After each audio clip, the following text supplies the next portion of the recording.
여러분 안녕하세요. 고등예비과정 통합사회 저는 이진웅입니다. 오늘 7강이고요. 새로운 단원으로 들어가는 시간입니다. 자, 오늘 살펴볼 내용은 산업화와 도시화라는 주제인데요. 사실 일반 사회 쪽에서 산업화를 굉장히 자세하게 다루게 되고요. 지리에서는 산업화보다는 도시화를 조금 더 자세하게 다루게 되거든요. 이 통합사회다 보니까 일반 사회에서 자세하게 다루는 산업화, 그리고 지리에서 자세하게 다루는 도시화, 요 두 개의 주제가 하나로 묶여서 이번 7강에서 학습하게 됩니다. 전반적으로 요 3단원 생활공간과 사회는요, 지리와 관련된 내용들이 많아서 저와 함께 다양한 내용을 진행해 나갈 거고요. 처음 산업화와 도시화부터 출발해서 다음 시간에 정보화 그리고 교통과 통신의 발달까지 살펴보도록 하겠습니다. 자, 가장 먼저 산업화와 도시화의 정의가 무엇인지, 그리고 이로 인한 변화, 그리고 이로 인해서 나타나는 생활 양식의 변화 같은 것들을 살펴볼 건데요. 오늘의 키워드는 산업화, 산업화는 무엇인지 학습할 거고요. 다음 도시화는 역시 무엇인지 학습할 것이고요.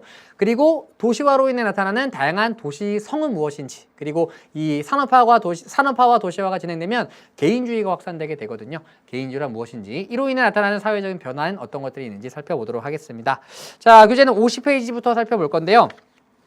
3단원의 구조가 용어가 하나 나오고요. 그러니까 옛날과는 다른 최근 사회에서 일어나고 있는 사회적인 변화, 오늘은 산업화, 도시화, 그리고 다음 시간에 정보와 교통통신의 발달, 이로 인해서 어떠한 변화가 나타나고 있고, 이로 인해서 어떠한 문제점이 나타나고 있고, 그 문제점들을 해결하기 위해서 어떠한 해결 방안들을 우리가 고민해 봐야 하는가, 이러한 구조로 단원이 구성되어 있습니다. 그래서 오늘은 50페이지에서 산업화와 도시화의 정의 살펴보고요. 이로 인한 변화, 그리고 다음 페이지로 넘어가서 산업화와 도시화로 인한 문제, 그리고 해결 방안까지 살펴보도록 하겠습니다. 오늘도 역시 단원 종합 문제 풀이할 건데요. 오늘은 1번부터 5번까지, 아니네요. 1번부터 4번까지 풀이해 보도록 하겠습니다. 교재 50페이지부터 출발해 보도록 하겠습니다. 역시 오늘도 인사드리고 출발해 보도록 하겠습니다. 우리 각오와 결의를 다지는 시간입니다. 오늘도 최선을 다하겠습니다. 자, 그럼 바로 50페이지부터 출발해 보도록 하겠습니다. 이 산업화와 도시화는 뗄래야 뗄 수가 없는 관계입니다. 왜냐면 여기도 나와 있는데요. 일반적으로 도시화가 산업화와 함께 나타나기 때문인데요. 자, 먼저 산업화 그리고 도시화를 이해하려면 정주 공간이라는 것에 대해서 알아야 합니다. 정주 공간. 우리 지리에서 아주 중요하게 생각하는 개념이에요. 정주 공간은 무엇이냐? 정착해서 거주하는 공간이라는 의미라고 생각하시면 돼요. 정착해서 거주하는 공간. 더 쉽게 얘기하면 우리가 실제 사는 공간. 우리가 사는 공간을 크게 두 가지로 나눌 수가 있습니다. 뭐랑 뭘로 나눌 수 있을까요? 네, 바로 도시와 촌락으로 나눌 수가 있습니다. 지난번에도 몇 번 나왔던 개념이죠. 도시와 촌락. 지리에서 아주 중요하게 생각하는 개념이기도 하고요. 사회의 변화를 보여주는 개념이기도 하고, 또 각 지역의 특색을 파악하는데 그 지역이 과연 도시적인 특색이 나타나느냐, 촌락의 특색이 나타나느냐, 이 내용이 아주 중요한 내용이거든요. 얘를 우리는 행정구역명을 통해서도 파악해 볼 수가 있는데요. 일반적으로 무슨 시라는 행정구역이 들어가 있으면 걔는 도시고요. 무슨 군이면 걔는 촌락입니다. 자, 그럼 대체 이 두 개의 공간은 어떠한 차이를 갖고 있느냐라는 것이 가장 중요한 내용인데요. 얘는 도시와 촌락을 구분하는 기준은 사실 되게 여러 가지입니다. 가장 많이 쓰이는 기준이 산업과 인구인데요. 지난번에도 간단하게 얘기했었습니다. 촌락은 주로 1차 산업에 종사하는 사람들이 살아가는 공간이에요. 농업, 어업 같은 것들. 도시는 2, 3차 산업에 종사하는 사람들이 주로 살아가는 곳입니다. 그런데 똑같은 면적의 토지가 있다고 가정했을 때 똑같아요. 최대한 똑같게 그려볼까요? 똑같다고 가정해 봤을 때, 자, 여기에서 농사를 지을 때와 여기에다 공장이나 높은 빌딩을 지을 때 중에 어디가 더 많은 사람들을 고용할 수 있을까요? 이만큼의 면적에서 농사를 지을 때는 한 명이면 충분하다라고 생각을 했을 때, 여기는 공장도 있고 빌딩도 있으니까 더 많은 사람들을 고용할 수가 있습니다. 그래서 일반적으로 농업에 종사하는, 그러니까 촌락보다는 2, 3차 산업이 발달한 도시가 더 많은 사람들을 고용할 수가 있습니다. 고용 기회가 많다라고 표현을 해요. 그래서 산업화가 이루어지게 되면, 산업화는 쉽게 얘기하면 2차 산업, 흔히 제조업이 발달하는 현상을 얘기하는데요. 제조업이 발달하게 되면 공장이 늘어나게 되고 일자리가 더 많아집니다. 그래서 많은 사람들이 촌락을 떠나 도시로 향하게 되죠. 얘를 이촌향도라고 얘기합니다. 자, 그럼 도시는 많은 사람들이 몰려들게 되면서 인구가 많아지고 인구 밀도가 높아질 수밖에 없겠죠. 그러면서 도시가 점차 더 대도시로 성장해 나가게 되는 겁니다. 그래서 산업화가 이루어지게 되면 2차 산업이 발달하게 되면 많은 사람들이 촌락에서 도시로 이동하면서 도시의 성장이 이루어지면서 역시 도시화가 같이 진행되게 되는 것이죠. 따라서 여기는 인구가 많을 수밖에 없고요. 여기는 상대적으로 인구가 적을 수밖에 없습니다. 그리고 여기는 인구 밀도가 높겠죠. 왜냐하면 더 많은 사람들이 살아가고 있으니까. 더 많은 사람들을 고용할 수 있으니까 더 많은 사람이 살아가고 있죠. 이는 상대적으로 인구 밀도가 낮을 수밖에 없습니다. 인구 밀도는 사람들이 얼마나 좁은 공간에 밀집해서 살아가는 정도를 인구 밀도라고 표현을 하게 되는 것이죠. 자, 그럼 도시는 인구가 굉장히 많고 인구 밀도가 높네요. 똑같은 면적이 있을 때 1층짜리 집에서만 사람들이 다 살 수가 없습니다. 자연스레 고층 건물들이 등장하게 되고요. 대표적인 게 아파트가 되는 것이죠. 그리고 이 사람들은 다시 돈을 벌기도 하지만 돈을 소비하는 소비자의 역할을 하기도 합니다. 그래서 도시는 사람들이 많이 살고 인구 밀도가 높은 곳이기 때문에 아주 대표적인 소비 지역입니다. 그럼 소비 수준이 높기 때문에 많은 사람들이 소비를 할 수 있다는 얘기는 그만큼 어떤 장사를 했을 때, 상업활동 같은 것들을 했을 때 더 많은 소득을 올릴 수 있다는 얘기가 되겠죠. 그래서 더 많은 상점들이 밀집되게 되고요. 더 고차원적인 상점, 그리고 고차원적인 병원 같은 것들이 도시에 밀집하게 됩니다. 뭐 백화점이나 종합병원 같은 곳들이 대표적인 사례라고 볼 수가 있겠죠. 종합병원. 다시 얘기하면 종합병원은 촌락에 지을 경우에 이 종합병원을 이용할 사람들이 별로 없어요. 반면 도시는 인구도 많고 인구 밀도도 높기 때문에 종합병원을 짓게 되면 더 많은 사람들이 종합병원을 이용하게 되면서 종합병원이 유지가 될 수 있다는 겁니다. 백화점도 마찬가지가 되겠죠. 다음, 도시는 굉장히 많은 사람들이 살아갑니다. 차도 되게 많아요. 아침에 출퇴근 시간에 차가 너무나도 많은 차들이 도로 위에 나와 있으면서 교통 정체가 발생을 합니다. 그러니까 차를 갖지 않고 출근하는 사람들은 차를 타고 이동을 하면 버스를 타게 되면 차가 너무나도 막히니까 막 지각을 하고 이럴 수도 있습니다. 그럼 교통 혼잡을 해소하기 위해 또는 교통 혼잡 문제를 극복하기 위해서 지하철 같은 것들을 만들게 되는 것이죠. 촌락은 필요 없습니다. 사람이 많지 않으니까 자동차가 도로 위에 다니더라도 굉장히 수월하게 다닐 수가 있다는 것이죠. 그래서 지하철이 발달하게 됩니다.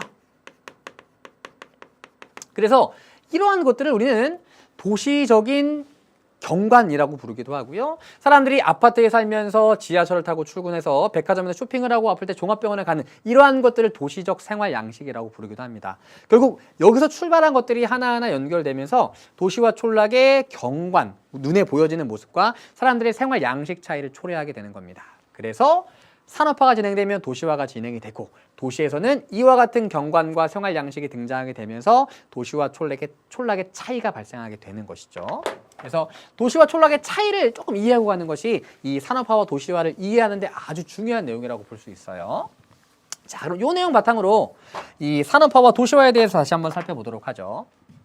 자, 산업화는 농업 중심의 사회에서 광공업, 서비스업 중심의 사회로 변화하는 과정을 얘기합니다. 일반적으로 얘를 1차, 얘를 2차, 얘를 3차라고 부릅니다.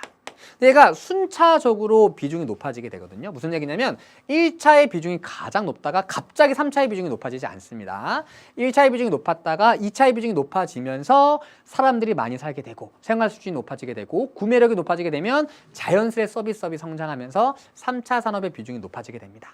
일반적으로 1차에서 2차, 3차로 산업의 중심이 이동하는 현상을 산업 구조의 고도화라고 불러요. 산업 구조의 고도화. 그리고 이 과정을 흔히 산업화라고 표현을 하기도 하는 것이죠. 결국 이 산업화는요, 이 제조업의 발달과 함께 시작하는 것이 일반적입니다. 자, 다음 2번 도시화. 전체 인구 중에서 도시에 거주하는 인구의 비율. 우리는 이것을 도시화율이라고 부릅니다. 도시화율. 자, 그럼 전체 인구 중에 도시에 거주하는 인구의 비율을 도시화율이라고 한다. 도시화율이 만약에 60%라고 하고 전체 인구가 100명이라고 한다면 60명이 도시에 살고 있는 거고 나머지 40명은 촌락에 사는 겁니다. 그러니까 우리는 이 도시화율을 통해서 촌락에 거주하는 사람과 도시에 거주하는 사람들의 비율과 전체 인구를 하면 그 숫자까지 파악해 볼 수가 있다는 거예요. 왜냐하면 사람들은 반드시 도시 아니면 촌락에 거주하니까. 그래서 이 도시화율은 전체 인구 중에 도시에 거주하는 사람들의 비율, 도시화율이라고 부릅니다. 얘는 한 국가의 도시화 정도를 가늠하는 가장 대표적인 지표라고 볼 수가 있는데요. 일반적으로는 여기 잠깐 보죠. 이거 조금 이따 살펴볼게요. 자, 도시화율이라고 부른다. 그래서 도시화율이 증가하고 도시적인 생활 양식이 확산되는 현상, 아까 얘기했듯이 지하철을 타고 출근해서 높은 고층 빌딩에서 일을 하고 백화점에서 쇼핑하고 이러한 것들이 도시적인 생활 양식이라고 볼 수가 있습니다. 일반적으로 산업화와 함께 나타난다. 자, 그런데 이러한 도시화 과정은 전체 국가, 그러니까 전 세계 국가들이 대부분 어느 정도의 일정한 단계를 거쳐서 도시화가 이루어지게 되는데요. 걔를 도시화 단계 또는 도시화 과정이라고 부릅니다. 뒤에 51페이지에 나오는 자료 통해서 다시 한번 확인해 볼 건데요. 그 전에 50페이지 아래쪽에 나오는 이 그래프 잠깐 보도록 하죠. 자, 산업구조의 변화를 보여주는 자료입니다. 우리나라예요. 자, 원래 63년 농림업 1차 산업의 비중이 높았던 시기였습니다. 그러다가 광공업 2차 산업의 비중이 높아지게 되죠. 자, 그리고 3차 산업이 점차 성장을 하게 되는데요. 최근에는 2차 산업의 비중이 감소하면서 3차 산업의 비중이 아주 높아지는 현상이 나타나고 있습니다. 얘를 아주 크게 구분하면 2차 산업의 비중이 증가하는 현상을 산업화 또는 공업화라고 부르고요. 상대적으로 2차 산업의 비중이 감소하고 3차 산업의 비중이 높아지는 현상을 탈공업화라고 부르기도 해요. 어쨌든 우리나라는 산업의 중심이 1차에서 2차 그리고 3차로 이동해오는 산업구조의 고도화가 이루어지고 있다. 현재는 3차 산업의 비중이 아주 높고 상대적으로 2차 산업의 비중이 낮아지고 있다. 어쨌든 우리나라의 산업화를 보여주는 자료라고 볼 수가 있고요. 자, 오른쪽은 도시화율의 변화입니다. 아까 얘기했듯이 전체 인구 분의 도시거주 인구에다가 100을 곱한 값이 되는 것이죠. 그리고 여기 만약에 전체 인구가 100명이었는데 이 당시 60년에 도시화율이 39%라는 얘기는 도시의 39명이 촌락의 61명이 거주하고 있다는 얘기예요. 다시 얘기해서 60년은 도시화가 아직까지 많이 이루어지지 못한 단계. 이 시기는 대부분의 인구가 촌락에 거주하는 단계라고 볼 수가 있습니다. 그러다가 70년이 되면 도시화율이 50%를 넘어가게 되죠. 이제는 사람들이 촌락보다 도시에 더 많이 거주하고 있습니다. 그리고 얘가 점차 높아지면서 이제는 우리나라의 도시화율이 2015년 기준으로 92%에 달합니다. 전체 인구가 100명이라고 했을 때 92명 정도가 도시에 거주하고 8명 정도가 촌락에 거주하고 있다는 얘기예요. 그만큼 인구의 대부분이 도시에 거주하고 있는 단계를 얘기합니다. 산업화가 아주 고도화로 진행되었고요. 도시화가 아주 높은 수준에 이른 단계라고 볼 수가 있습니다. 그래서 요 시기에 촌락에 거주하던 사람들이 도시로 이동하였음을 알 수가 있죠. 이촌양도가 이루어졌을 거예요. 그러니까 도시화율이 높아졌겠죠. 그럼 이촌양도가 발생했다. 도시화율이 높아졌다는 내용을 통해서 이 시기에 우리나라에 공업이 발달했구나. 그래서 많은 사람들이 도시로 이동을 하면서 도시화율이 높아졌구나. 이런 내용들을 파악해 볼 수가 있는 겁니다. 자, 그리고 요 그래프를 일반화시켜 보면 이렇게 그릴 수가 있는데요. 이렇게 그립니다. 이게 도시화 곡선이라고 부르는 그래프입니다. 그래서 일반적으로 3개의 단계로 구분을 하게 되는데요. 자, 이 시기는요. 세로축이 도시화율이에요. 이 시기는 초기 단계라고 부릅니다. 아직 산업화가 이루어지지 않아서 대부분의 인구가 촌락에 거주하고 있는 단계예요. 아직 1차 산업 중심의 사회이면서 많은 사람들이 촌락에 거주하는 단계입니다. 그리고 이 시기는 가속화 단계라고 부릅니다. 도시화율이 빠르게 증가하는 단계죠. 왜 증가할까요? 왜 이렇게 빠르게? 공업이 발달하면서 이촌향도가 이루어졌기 때문입니다. 그리고 마지막 시기는 종착 단계라고 부릅니다. 이제는 거의 대부분의 사람들이 도시에 거주하고 있는 단계, 그러니까 도시화가 아주 성숙한 단계를 종착 단계라고 부르고요. 우리나라 또한 아주 똑같지는 않지만 대략적으로 이러한 형태를 그리면서 도시화율이 성장해 왔음을 알 수가 있습니다. 그리고 현재는 종착 단계에 진입해 있습니다. 자, 이와 같이 우리나라의 도시 발달을 보여주는 자료가 51페이지에 또 나와 있어요. 자, 1925년입니다.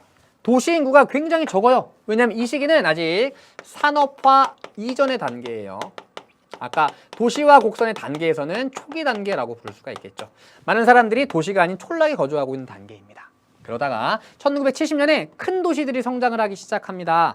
이 시기가 가속화 단계, 이렇게 적을게요. 산업화 시기라고 볼 수가 있고요. 산업화. 우리나라가 가속화 단계에 진입한 시기라고 볼 수가 있습니다. 그리고 2010년에는 와 여기 보세요. 뭐 글씨가 구분이 안 될 정도로 아주 빼곡한 도시들이 발달해 있고요. 여기도 굉장히 많은 도시들이 발달해 있습니다. 우리나라는 요 수도권과 영남권에 많은 도시들이 집중되어 있다. 다시 얘기하면 수도권과 영남권에 많은 인구가 집중되어 있다라는 특징을 갖고 있는데요. 요 시기가 이제 최근 들어서 종착 단계에 속해 있는 모습이라고 볼 수가 있겠죠. 거의 대부분의 인구가 도시에 거주하고 있습니다. 우리나라 같은 경우에는 굉장히 좀 가난한 나라였어요. 그러다가 1960년에 여러분들 한번 들어본 적이 있을 겁니다. 잘 살아보세, 잘 살아보세. 예. 이렇게 새마을 운동이 진행되고 산업화가 진행되면서 공업을 성장시켜 나가기 시작을 해요. 그래서 공업 발달과 더불어서 커다란 대도시들이 먼저 성장을 하게 되고요. 이 도시들 주변에 있는 도시들이 성장하면서 수도권과 영남권을 중심으로 도시 발달이 아주 성숙한 단계에 이르게 됩니다. 그래서 이렇게 단계를 나눠볼 수가 있다. 우리나라는 이 과정을 거치면서 도시가 성장해 왔다. 이렇게 정리해 볼 수가 있습니다. 자, 그럼 돌아가서 자, 이렇게 산업화와 도시화가 진행이 되면 공간이 어떻게 변화하느냐. 자, 먼저 거주 공간이 변화합니다. 고층 건물이 늘어나게 되고요. 아파트가 등장을 하게 됩니다. 아파트가 등장하는 이유는 아까 얘기했었죠. 사람들이 좁은 공간에서 많이 살다 보니까 얘를 옆으로 높일 수가 없고 위로 늘린 겁니다. 그러면서 좁은 공간에서 많은 사람들이 거주할 수 있도록. 고층 건물도 마찬가지예요. 도시 내에서 사람들이 상대적으로 가게를 내고 싶어하고 공장을 짓고 싶어하는 지역이 따로 있습니다. 그런데 그 공간은 한정되어 있다 보니까 얘를 위로 올리게 되는 것이죠. 쉽게 얘기하면. 우리는 이러한 토지 이용을 집약적 토지 이용이라고 부르는데요. 집약적 토지 이용. 똑같은 공간에서 더 많은 수익을 창출해내는 토지 이용 방법을 집약적 토지 이용이라고 부릅니다. 그러니까 이 똑같은 면적의 토지가 있는데 1층짜리 건물 짓는 것보다 고층 건물을 지으면 이 토지에서 더 많은 수익을 창출해낼 수 있잖아요. 그거를 집약적 토지 이용이라고 부릅니다.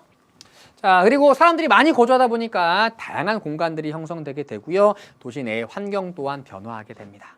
자, 그래서 대표적인 게 도시 내 하천의 인위적인 개발이 이루어지게 되는데요. 도시 내 하천을 정비하게 돼요. 서울에 거주한 학생들은 한강 나가 보면 이렇게 볼록볼록하게 생긴 거 본 적 있죠. 여기 막 있고 여기 막 매점 있잖아요. 농구 막 골대도 막 있고 사람들이 막 여기 막 축구하고 막 농구하고 이런 모습들을 볼 수가 있습니다. 여기를 우리 최근에는 한강 시민공원이라고 주로 부르는데요. 옛날에는 한강 고수부지라고 불렀습니다. 원래 하천이 이렇게 생겼을까요? 아닙니다. 사람들이 많이 거주하게 되면서 홍수가 일어날 수가 있기 때문에 이 하천을 정비하면서 이와 같은 모습을 갖추게 된 거예요. 그래서 하천에 강바닥도 많이 파냈고요. 그다음에 주변에 이 하천이 물의 양이 많아졌을 때 얘가 범람했을 때도 물에 요 주변 지역들이 잠기지 않도록 뚝 같은 거 쌓아 놓은 거예요. 그래서 도시 내 하천을 인위적으로 개발하게 되고요. 다음, 도시는 촌락과는 달리 지표면이 아스팔트나 콘크리트 같은 것들로 덮여 있습니다. 그것을 우리는 포장 면적이라고 불러요. 포장 면적. 콘크리트나 아스팔트로 덮여 있는 것이죠. 자, 그럼 원래는 얘는 땅이 그대로 드러나 있고 나무 같은 것들이 심어져 있었을 겁니다. 걔를 녹지 면적이라고 불러요. 얘를 개발하다 보니까 나무를 잘라내고 땅을 덮어버린 거죠. 콘크리트와 아스팔트 같은 것들로. 얘는 뭐 여러 가지 장점들도 있지만 사실 단점들도 많이 있습니다. 여름에 여러분들 아주 뜨거운 여름날에 이 아스팔트 위에 누워본 적 있으세요? 굉장합니다. 엄청나게 뜨겁죠. 막 물 뿌리면 그냥 막 녹아버립니다. 이거 증발해버립니다. 겨울에는 아주 추운 아스팔트 위에 놓으면 이게 흔히 입 돌아간다고 얘기하죠. 엄청나게 차가워요. 얘는 여름에 굉장히 뜨거워졌다가 겨울엔 굉장히 차가워지는 특징을 갖고 있습니다. 이러한 것들이 도시 생태 환경에도 영향을 미치게 되는 것이죠. 그리고 녹지 면적이 줄어드니까 당연히 도시에 거주하는 동식물들이 많이 줄어들게 됩니다. 우리 도시에서 볼 수 있는 동물들이라고 하면 뭐 비둘기라던가 뭐 참새 이런 것들 말고는 뭐 많이 볼 수 없잖아요. 저 어렸을 때까지만 해도 저희 집 옆에 이 공터 같은 게 있었거든요. 거기에 막 개구리 뛰어다니고요, 잠자리 막 날아다니고, 지렁이 막 기어다니고, 막 메뚜기, 방앗개비 막 이런 거 막 많이 잡고 막 그랬었거든요. 아마 최근 아파트 단지엔 그런 거 많이 없을 겁니다. 달팽이, 우리 어렸을 때 되게 많이 잡았었어요. 근데 요즘 많이 없죠. 개발이 많이 이루어져서 그렇습니다. 자, 이렇게 다양한 개발이 이루어지면서 도시의 생태 환경이 변화하게 되는데 그 변화를 보여주는 대표적인 사례가 요 열섬 효과라고 하는 사례입니다. 자, 일단 볼게요. 자, 그럼 열섬 효과가 왜 나타나느냐? 우리 도시입니다. 높은 고층 빌딩 그리고 많은 차들이 다니고 있습니다. 차, 배기가스가 많이 나오고 이 머플러라고 부르죠. 아주 높은 열을 발생시킵니다. 차가 다니고 머플러에서 많은 열이 나오면서 많은 열이 발생합니다. 또 특히나 겨울철에 많은 사람들이 생활하는 도시에서 추우니까 난로 같은 거, 난방기구 같은 거 켜잖아요. 난로를 켜면 그 난로에서 또 많은 열이 발생하게 되겠죠. 또 콘크리트나 아스팔트 같은 경우에 열을 흡수했다가 열을 방출해내는 역할을 하기도 합니다. 그래서 도시에서 많은 사람들이 다양한 활동을 하면서 많은 열이 발생하게 되는데 이 열이 도시에 그냥 쌓이게 돼요. 막 모이게 됩니다. 근데 막 바람이 불게 되면 이 열을 멀리까지 이렇게 분산시켜 줘야 되는데 바람이 불다가 건물들에 부딪히면서 바람이 약해져 버립니다. 그래서 열을 분산시켜 버리지 못해요. 한 곳에 열이 계속해서 쌓이다 보니까 이 지역의 기온이 높아지면서 열이 마치 섬처럼 모여있다라고 해서 열섬 현상이라고 부릅니다. 그래서 전국 평균에 비해 대도시의 평균 기온이 높게 나타나고 있죠. 이것이 바로 열섬 효과로 인해서 도시의 기온이 높아지는 겁니다. 그래서 도시는요, 기온이 촌락에 비해 굉장히 높고요. 강수량은 많은 편입니다. 그런데 물이 쉽게 증발해버리기 때문에 습도는 또 낮아요. 이를 도시 사막화라고 부르기도 하거든요. 또 지하수도 굉장히 낮은 편이고, 그래서 도시 그 자체의 특색, 도시라는 그 공간에서 촌락과는 다른 그 도시라는 자체의 아주 특별한 환경들이 또 나타나게 됩니다. 이러한 변화들 때문이죠. 자, 다음. 그럼 이러한 산업화와 도시화로 인해 생활 양식은 어떻게 변화하게 되느냐. 자, 먼저 도시성이 확산되게 된다. 도시성은 아까 제가 얘기했던 어떤 흔히 얘기하는 도시적인 생활 양식이라고 생각하시면 되고요. 도시적인 경관 같은 것들, 그런 것들이 도시성이라고 생각하시면 됩니다. 얘가 확산되고 있대요. 자, 서울을 예로 한번 들어보면 서울입니다. 둘리처럼 생겼어요. 자, 서울 주변에 서울을 딱 벗어나면 여기에 막 나무가 막 심어져 있고 막 농경지가 막 분포하느냐? 그렇지만은 않습니다. 서울에 많은 사람들이 살고 있습니다. 그리고 뭐 공장이라던가 건물들도 굉장히 많죠. 그런데 얘가 너무나도 많은 사람들이 모여들다 보니까 굉장히 불편한 면들도 많습니다. 차 막히죠. 집값 되게 비싸지죠. 환경오염 심해지죠. 쓰레기 많이 나오죠. 자, 그러니까 많은 사람들이 이제 도시를 떠나 바깥 지역으로 이동하기도 합니다. 왜냐하면 도시 주변에 아파트도 최근에 많이 짓고 있고요. 또 도로도 많이 놓고 있고요. 최근에는 서울에서 저기 막 충청남도까지 지하철이 연결되기도 합니다. 강원도까지 연결되기도 하고요. 이제는 이런 데 살면서 서울로 출퇴근하기도 굉장히 쉬워지고 있어요. 서울에 살던 사람들이 바깥으로 빠져나가고. 그러니까 아파트가 늘어나고 여기도 또 백화점 같은 것도 들어서게 됩니다. 또 서울에 있던 다양한 공장이나 사업체들이 도시 바깥으로 빠져나가기도 합니다. 예를 들면 이런 거죠.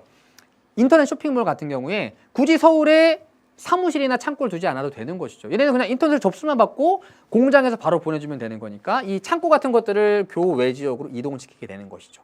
그럼 그 주변 지역에 또 도로가 들어오기도 하고 편의점 같은 것도 들어오고 백화점 같은 것들도 들어옵니다. 얘를 어떻게 보면 도시 안에 있던 것들이 주변 지역으로 퍼져나갔다. 확산되어 갔다라고도 볼 수 있는 거예요. 그리고 대도시인 서울을 중심으로 사람들의 생활이 이루어지고 있습니다. 얘를 대도시권이라고 부르는데 이렇게 교통이 발달하고 대도시에 너무나도 많은 것들이 모여 있게 되면서 이러한 것들을 해소하고자 주변 지역으로 다양한 것들이 빠져나간 결과 대도시를 중심으로 한 생활권이 형성되고 있다. 그게 바로 이 내용이에요. 도시화 과정을 통해 주변의 교외 및 촌락 지역으로 도시성이 확산되면서 이제는 도시를 중심으로 많은 생활들이 이루어지고 있다. 조금 어려운 말로 이렇게 주변의 교외 및 촌락으로 도시가 갖고 있는 기능과 도시의 인구가 분산되어가는 현상을 교외화라고 부르기도 하거든요. 그래서 대도시가 갖고 있는 도시성이 이제 주변 지역으로 진짜 퍼져나가고 있다. 자, 그러면서 사회적인 유대감이 약화되고 있는데요. 이건 이런 겁니다. 옛날에 농촌 촌락에서는요, 협동 작업들을 굉장히 많이 했습니다. 특히나 논농사, 벼를 재배할 때 많은 노동력이 필요하거든요. 모내기를 하거나 수확할 때 사람들이 뭐 둘의 향약 같은 것들 조직해가지고 같이 협동 노동하곤 했었잖아요. 근데 이제 그런 게 필요 없어요. 사람들이 협동을 하지도 않습니다. 게다가 직업도 되게 많이 다릅니다. 그리고 거주 기간도 되게 짧아요. 농촌 같은 경우에는 한 곳에 굉장히 오래 사는 경우가 많지만 도시 같은 경우에는 이사도 많이 다니잖아요. 다른 데 살다가 도시로 이사 오는 경우도 있고 그러다 보니까 사람들이 굉장히 다양해지고 유대감 자체가 약화되게 되는 것이죠. 뒤에 나올 내용이지만 개인주의도 굉장히 강해지게 되고 이기주의도 강해지게 되는 겁니다. 자, 다음 직업 분화 촉진. 산업화로 분업화와 기계가 이루어지고 2, 3차 산업이 발생하면서 직업이 분화되고 특히나 1차와 2차 산업과는 달리 이 3차 산업 같은 경우에는 굉장히 직업이 다양합니다. 저도 3차 산업 종사자잖아요. 뭐 택시 운전기사분들, 저기 카메라 감독님, 저기 PD님들, 여러분들 뭐 상점에 갔을 때 물건을 파시는 분들, 택배기사 아저씨 다 3차 산업 종사자거든요. 굉장히 직업이 다양해지면서 직업이 분화. 또 하나의 직업이 여러 가지로 나뉘어지기도 하고요. 전문성이 증가하기도 한다. 그래서 예전에는 뭐 이런 거죠. 뭐 뷰티풀, 코스메틱 이런 업종에 종사하는 분들이 화장도 하고 네일도 하고 머리도 다 했어요. 이제 머리로 전문으로 하시는 분, 화장 전문으로 하시는 분, 네일을 전문으로 하시는 분 이렇게 나뉘어지게 된다는 거예요. 분화와 전문성 증가하라고 부릅니다. 그러면서 거주민의 직업이 다양화되게 되고요. 그것이 또 유대감을 약화시키게 되고 공동체 의식을 약화시키게 되고 이기주의와 개인주의를 확산시키게 되는 겁니다. 그러면서 이러한 경향들이 나타나게 되는 것이죠. 자, 그래서 뒤로 넘겨서 아이고 52페이지로 넘어가 보도록 하겠습니다. 자, 그럼 이로 인해 나타난 문제들은 어떤 것들이 있느냐? 주택 및 교통 문제. 당연히 많은 사람들이 모여 살고 인구 밀도가 높아지니까 집 모자라집니다. 그리고 차 막혀요. 그러니까 인구 밀집 및 주택 수요 증가로 주택 부족 및 집값 상승. 최근에 서울의 집값이 또 어마어마하게 오르고 있습니다. 사회적 문제가 되고 있죠. 이게 다 물론 뭐 그것만은 아니겠지만 사람들이 너무나도 많이 모여 살기 때문이거든요. 다음 불량 주택 지역이 형성되기도 합니다. 얘를 슬럼이라고 부르는데 사실 옛날에 도시화가 처음에 이루어질 때 촌락에 있던 사람들이 도시로 많이 이동을 했는데 연고지가 없다고 얘기하죠. 아는 사람도 없고 직장도 뭐 올라오자마자 바로 찾을 수 있는 것들이 아니니까 이 사람들이 모여 살면서 판자촌 같은 것들이 만들어지고 그러면서 슬럼, 불량주택 지역들이 만들어지기도 합니다. 또 도시 내에서 빈부격차가 커지기도 하거든요. 그리고 차가 많아지니까 교통 혼잡 문제도 나타나고요. 주차는 엄청나게 심각한 문제가 되고 있죠. 그리고 이러한 환경 문제도 많이 나타나고 있습니다. 다양한 산업 활동이 이루어지는 공간이고 일단 사람이 많이 살고 있죠. 환경 문제도 많이 나타나게 되고요. 또 실업 문제라던가 노동자와 사용자 간의 이해관계 충동 등 노사 갈등 등이 발생하고 있다. 뭐 실업 문제는 사람이 많기 때문에 발생하는 현상이기도 한데요. 사회가 변화하면서 새롭게 생겨나는 직업들이 있는 반면에 소멸되는 직업들도 있습니다. 예를 들면 저 어렸을 때는 여러분들은 아주 생소할 겁니다. 그 버스에 안내양이 있었어요. 그래서 이제 문 열어주기도 하고요. 그 다음에 이렇게 뭐 토큰도 모르시죠? 회수권 이런 게 있었어요. 옛날에 이게 안내해주기도 했습니다. 뭐 오라이에서만 이제 사람들 다 타고 내렸다고 이제 알려주기도 하고요. 지금은 없죠. 전화 교환원이라고도 있었습니다. 전화를 어딘가로 걸면은 그분이 이제 다른 데로 연결시켜주는 역할도 했었고요. 인력거 이런 것들도 이제 볼 수가 없는 것이죠. 그러니까 직업이 소멸되면서 나타난 실업 문제도 있고요. 사회적인 문제들로 인해 발생하는 실업 문제들도 있고요. 그다음 인구가 너무나도 많아서 발생하는 실업 문제들 같은 것들도 있는 것이죠.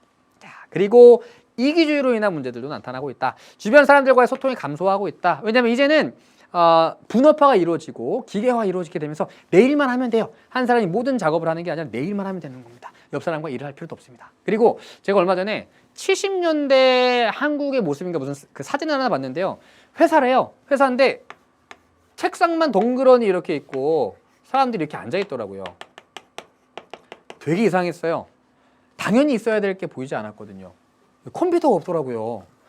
컴퓨터가 없을 때 사람들끼리 많은 의사소통을 하고 다양한 의견들을 주고받으면서 업무를 진행했겠지만 지금은 막 메신저 주고받으면서 뭐 몇 시에 어디로 오세요? 막 바로 옆에 있는데도 막 메시지 날려고 막 이러거든요. 그러면서 이 소통들이 감소하게 되고 또 최근에 또 SNS 같은 것들이 늘어나면서 사람들과의 소통도 줄어들게 되겠죠. 그리고 물질적인 가치와 경쟁을 강조하는 사회 구조 등으로 인해서 자신의 이익만을 중시하는 이기주의로 인한 문제들도 나타나고 있다. 자, 아래로 갈게요. 그럼 이러한 문제들을 해결하기 위해서 우리는 어떠한 일들을 해야 하느냐. 먼저 주택 공급과 도시 재개발 사업을 시행해야 된다. 부족 문제를 해결하고 낙후된 지역의 생활환경 개선 및 마을 공동체를 형성하는 효과를 얻을 수가 있다. 그래서 최근에 서울에서는 그 도시 뉴타운 사업 같은 것들이 진행되고 있거든요. 이 도시 재개발의 대표적인 사례라고 볼 수가 있고요. 도시 재생 사업 같은 것들이 진행되기도 합니다. 다음 교통체계를 개편합니다. 교통 혼잡 및 주차량 등 교통 문제 해결을 위한 방안을 마련하고요. 이러한 것들을 확충하게 되는 것이죠. 우리나라 같은 경우에는 안 그런데 일본 같은 경우에는요. 차량을 구매할 때 주차 공간을 확보하지 않으면 차량을 구매할 수가 없대요. 근데 우리나라 같은 경우에는 이런 제도가 없기 때문에 사람들이 무조건 차를 사면 차는 샀는데 주차할 곳은 없고 가뜩이나 차도 많은데 주차 공간은 점점 줄어들고 있기 때문에 이렇게 주차 난등이 점점 심해지고 있는 문제들도 있습니다. 이런 것들을 통해서 해결해 나갈 수도 있고요. 또 사회복지 제도 등을 통해서 이러한 것들로 인한 문제들도 해결해 나갈 수가 있습니다. 또 우리 개인적인 차원에서는 환경 문제 해결을 위해 우리 지난번에 했던 이러한 것들을 할 수 있고요. 또 인간 소외 문제 해결을 위해서 공동체 의식을 함양하고 존엄성을 중시하는 이러한 것들을 통해서 우리가 도시와 산업화로 인해 발생하는 문제점들을 해결해 나갈 수가 있다는 겁니다. 자, 이 내용이 51페이지부터 52페이지까지 나와 있는 내용입니다. 전체적으로 이런 내용이 이런 구조라 그랬죠. 산업화와 도시화가 무엇인지, 이로 인해 어떤 변화가 나타나고 있고, 이로 인해 나타나는 문제점이 무엇이고 해결 방안은 무엇인가, 이 내용이 전체적인 구성이라고 생각하시면 되고요. 문제점과 해결 방안은 사실 그렇게 어려운 내용은 없을 거예요. 그러니까 쭉 한번 읽어보시면 될 것이고요. 조금 어려운 용어들 정도 확인해 보시면 될 것 같습니다. 자, 그럼 뒤로 넘어가서요. 54페이지의 개념 체크 우리 확인해 보도록 할게요.